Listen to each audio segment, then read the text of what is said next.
was as if all the artists backstage had heard a dog whistle, and their heads turned, and the frisson you felt was, they're stealing the show.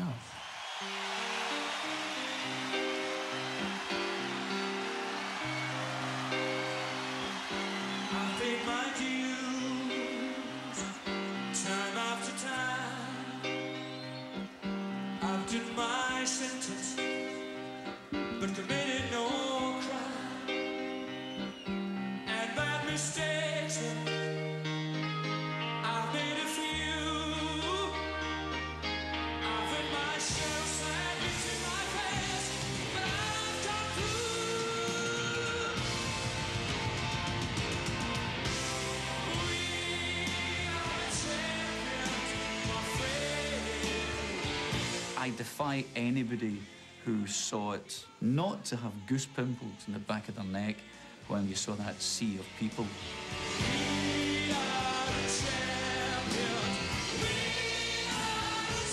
I remember looking up and seeing the whole place going completely bonkers in unison and thinking, oh, this is going well.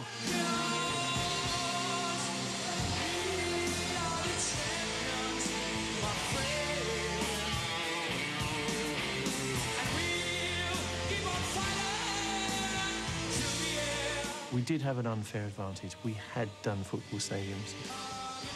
Freddie particularly learned this magical way of involving everybody. In a huge football stadium, he could make everybody feel that they were in contact.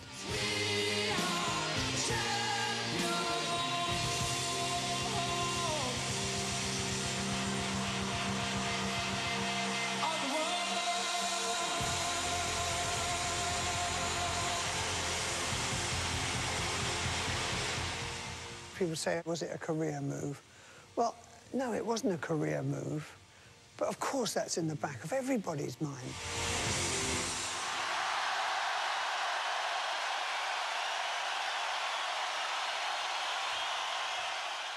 We got a great reception from the crowd, even at Wembley, and also from the TV audience as well.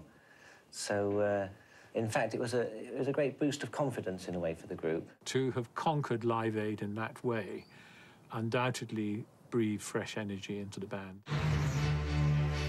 It was a shot in the arm, and we went back in the studio.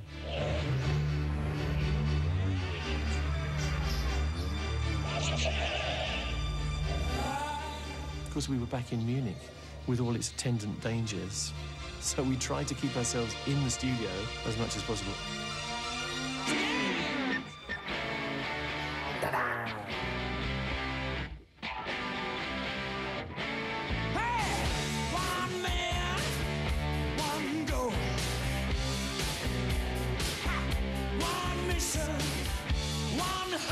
I had a page, a sort of poem, that was sort of half-nicked off Martin Luther King's famous speech.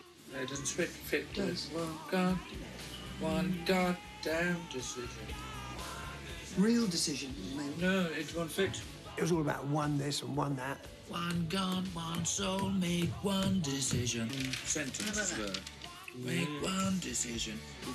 Or make one true religion. One God, one vision.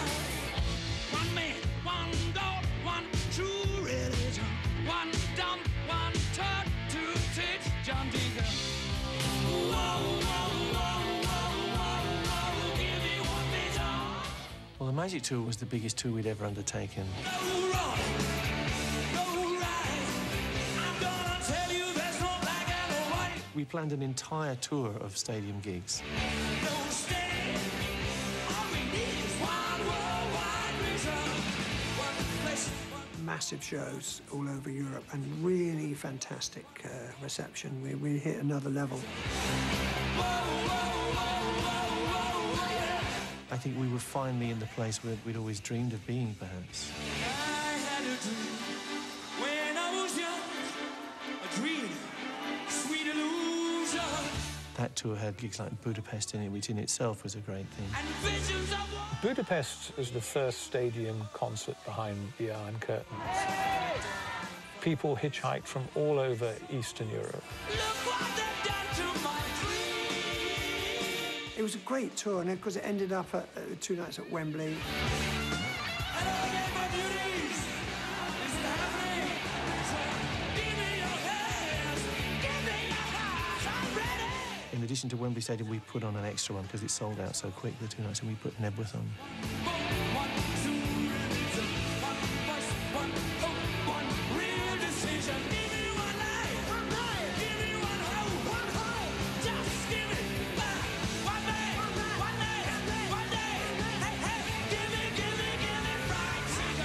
They were our final shows with Freddie, and I remember it being pretty much perfect.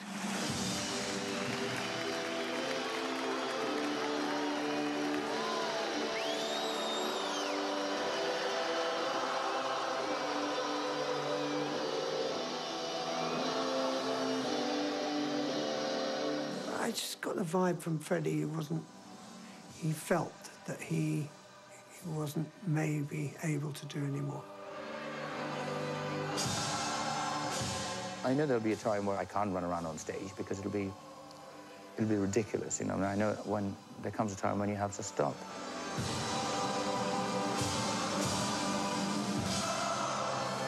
I think he had an idea that he might not be terribly well.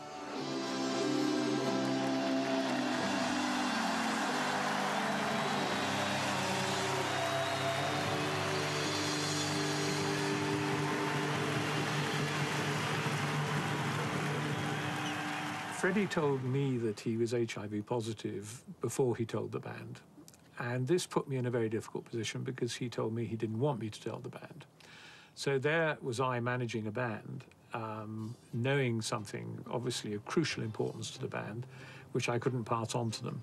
Every drop of rain that falls in Sahara Desert says it all.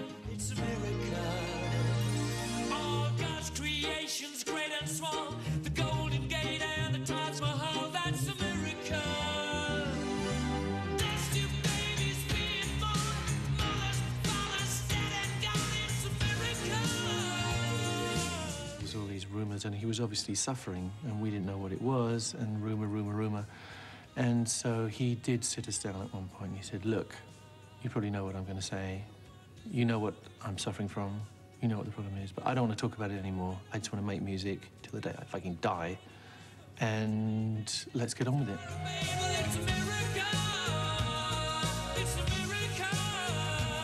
These are some of our best studio times. We've made the decision that all the songs we write will be credited to all of us, so it kind of releases a bit of positive energy in us. They became closer and closer without any doubt at all, and the sharing of writing credits was a major breakthrough. Some magical things happened, I think. You know, there's this track called The Miracle Itself, which I think is one of Freddie's most beautiful creations. The one thing we're all waiting for is peace on earth and an end to war. I love the track. It's all so optimistic about the world and the miracles that are being found in the world.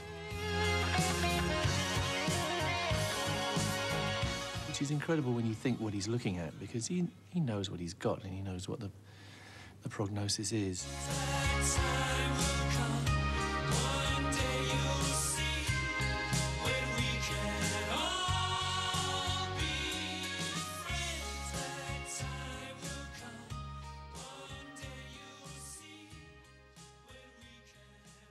Special award for an outstanding contribution to British music goes to John Deacon, Brian May, Freddie Mercury, Roger Taylor, Queen.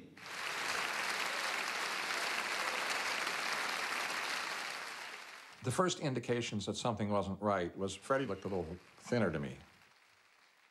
And I called John up to see what was going on. I said, is something wrong with Freddie? And he wouldn't tell me.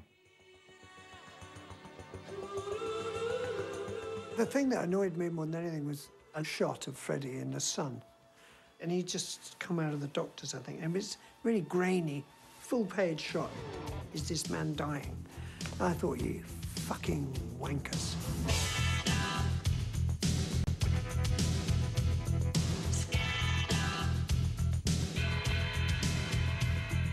We hid everything, and we avoided questions.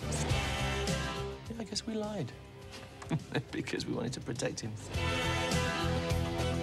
I would then say anything to anybody, you know. Is Fred sick? Absolutely not. No, he was in the gym yesterday. You know, I'd fuck you, you know, it's none of your business. Everybody had to draw the wagons around, because at that time, to become ill was to have a death sentence. Today the headlights, tomorrow hard times, and no one ever really knows the truth from the lie. His house was surrounded by, I don't know, a couple of hundred, I reckon. It's just like vultures, really.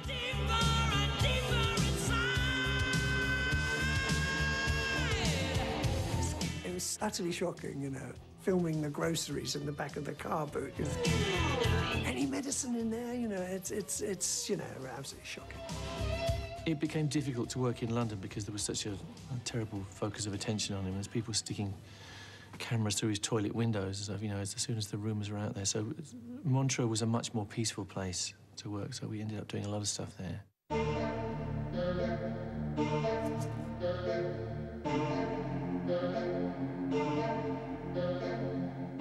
Freddie felt much safer there because people didn't bother, you know, they weren't intrusively observing him.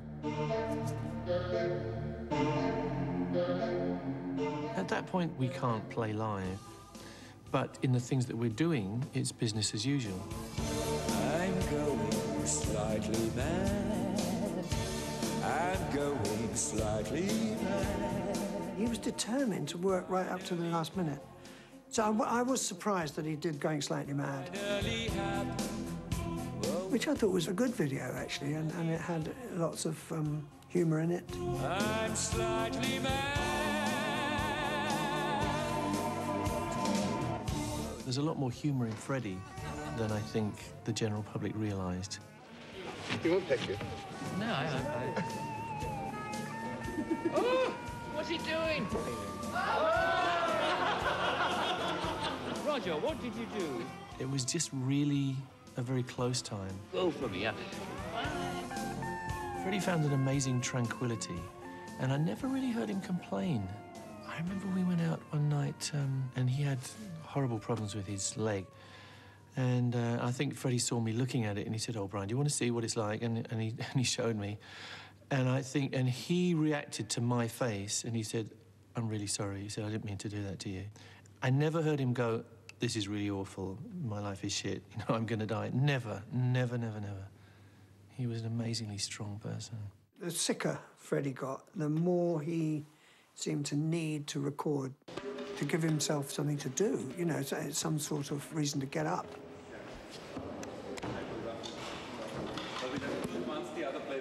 And he would make it in whenever he could. So it was quite a period of fairly intense work, actually.